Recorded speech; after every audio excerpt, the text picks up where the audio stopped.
जय हिंद साथियों। जैसे कि आप सभी को पता है कि आप एफसी फर्स्ट का पेपर होने जा रहा है। अभी हाल ही में एक पेपर हुआ है 2022 में नई शिक्षा नीति के बाद। ऑब्जेक्टिव टाइप के क्वेश्चन आपके फाउंडेशन कोर्स में आने वाले हैं, आप सबको इसकी जानकारी है। तो हम इंग्लिश का पेपर देख लेते हैं जिसमें हमने इसको सॉल्व किया है, और इस पेपर को हमने सॉल्व किया हुआ है ताकि आपको परेशानी ना आए। हिंदी का पेपर इंग्लिश का पेपर एक साथ हुआ था। पार्ट ए में हिंदी का पेपर है जो कि पुरानी वीडियो में डला हुआ है, आप उसमें हिंदी का पेपर भी देख सकते हैं जिन्होंने नहीं देखा है। उस पेपर को हमने सॉल्व इसलिए नहीं किया क्योंकि हिंदी के पेपर को आप आसानी से सॉल्व कर सकते हैं। इंग्लिश के पेपर को हमने सॉल्व करके आपके सामने प्रेजेंट किया है, आपके सामने रखा है ताकि आपको आसानी हो किस तरह के क्वेश्चन पूछे जा रहे हैं और उनके आंसर क्या हैं, इन सब को लेकर। तो देख लेते हैं। पहला जो क्वेश्चन है पहली पोयम का है, fair the mind is without fair का ये क्वेश्चन है। इसमें पूछा गया है कि ये पोयम किसको एड्रेस की गई है, तो ये गॉड को एड्रेस की गई है। और 5वें नंबर का क्वेश्चन नेशनल एजुकेशन का है कि ये किसने लिखा हुआ है। तो अगर हमने पढ़ा है उसको तो हम देखेंगे कि ये महात्मा गांधी के द्वारा लिखा गया है। इसका दूसरा क्वेश्चन, इसमें compare reason with Tagore ji की जो पोयम है उसके पूछा गया है कि ये कंपेयर किससे किया गया है, तो स्ट्रीम से किया गया है। इसके अलावा national education was published in, तो यंग इंडिया नाम की एक पत्रिका छपती थी, उसमें गांधी जी का ये वाला नेशनल एजुकेशन का जो ऐसे था वो छपा हुआ था, पब्लिश हुआ था।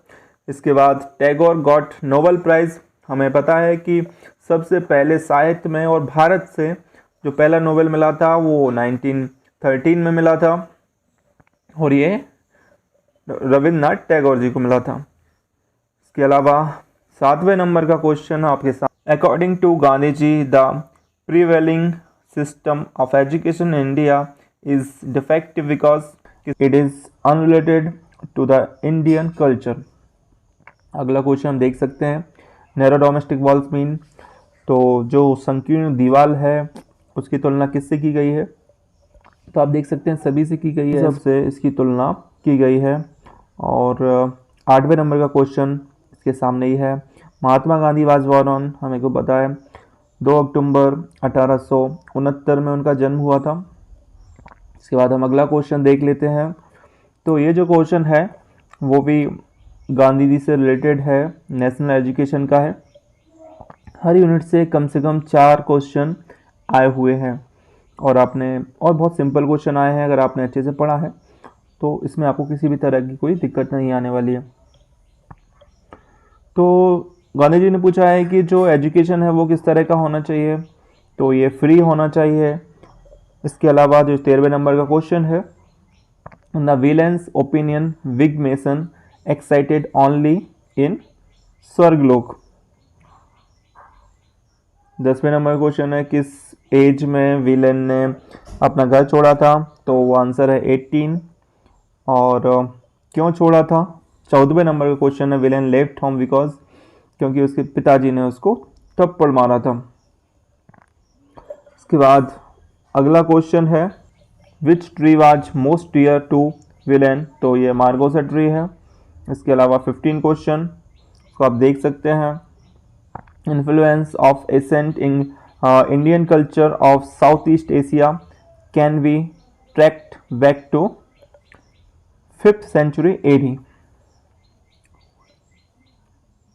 12वें नंबर का क्वेश्चन है, तो ये आपके सामने है। इसके अलावा 16वें नंबर का क्वेश्चन, पैरेलल चल रहे हैं हम, इंडिया की जो मेन प्रॉब्लम है उसके बारे में पूछा गया है। और इसके बाद जो है 17वें नंबर का क्वेश्चन आ जाता है, देख सकते हैं आप और इसको पढ़ सकते हैं। ज़रूरी नहीं है कि सेम क्वेश्चन रिपीट हों, लेकिन बहुत सारे क्वेश्चन रिपीट होंगे, इसकी पूरी गारंटी है। बहुत सारे क्वेश्चन रिपीट होंगे और इनसे आगे पीछे के इनसे रिलेटेड बहुत सारे क्वेश्चन आ सकते हैं, इसलिए आपको इस तरह के क्वेश्चंस को पढ़ना है। 21वें नंबर का क्वेश्चन देख लीजिए। इसके अलावा 18वें नंबर का क्वेश्चन और 22वें नंबर का क्वेश्चन। तो 22वें नंबर का क्वेश्चन जो एक नया चैप्टर इंक्लूड किया गया है महाभारत का। अगर आपने महाभारत अच्छे से सुनी है, पढ़ी है, तो किसी भी तरह की कोई दिक्कत आपको इस क्वेश्चन पेपर में नहीं आने वाली है। इसमें पूछा गया है कि कर्ण की माता कौन थी, या अगला क्वेश्चन है कि किसने लिखी है महाभारत। इसके अलावा इसमें पूछा गया है कि सबसे जो वरिष्ठ थे, जो सबसे बड़े पांडव कौन थे, पांडवों में सबसे बड़े कौन थे। इसके अलावा महाभारत जो है कहाँ हुई थी, महाभारत की जो लड़ाई है तो हमको पता है कुरुक्षेत्र में हुई थी। अर्जुन किस हथियार को चलाने में कौशल रखते थे, तो धनुष और बाण को चलाने में उनका सबसे अच्छा माना जाता है उनको। 30, 31, 32, 33, 34 इसमें इसलिए नहीं लगाया है क्योंकि ये जो है पैसेज के क्वेश्चन है। पैसेज को आप एक बार अच्छे से रीड कर लेंगे तो आप पढ़ पाएंगे। और वैसे भी पैसेज जो है आपकी रिपीट तो होना नहीं है, पैसेज कोई दूसरी ही आएगी, फिर भी आप एक बार देख के अंदाज़ा लगा सकते हैं। पुराने पेपर में पैसेज भी दिया हुआ है पूरा, तो किस तरह की पैसेज पूछी जा रही है और उसमें से क्वेश्चन किस तरह से बनते हैं।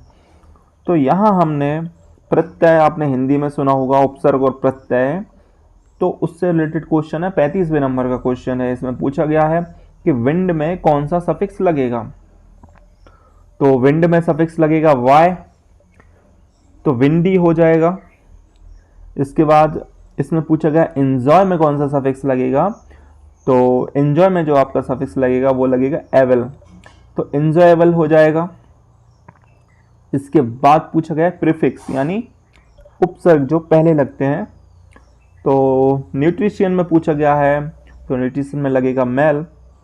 इसके अलावा आपका प्रीफिक्स पूछा गया है, prefix is placed at the, तो ये पूछा गया है कहाँ लगते हैं, प्रीफिक्स का उपयोग कहाँ होता है, तो शुरुआत में होता है, बिगिनिंग में होता है। किसी सेंटेंस जो होता है ना उसके सबसे शुरू में उसका यूज़ किया जाता है। जैसे मैंने बताया था कि न्यूट्रिशन में मेल लगेगा तो मेल न्यूट्रिशन हो जाएगा। ओके, एंटोनिम्स, एंटोनिम्स मतलब आपको पता होगा विपरीत शब्द। नॉलेज का पूछा है तो इग्नोरेंस होगा। इसके अलावा आप आ जाइए 40वें नंबर पे क्वेश्चन पे।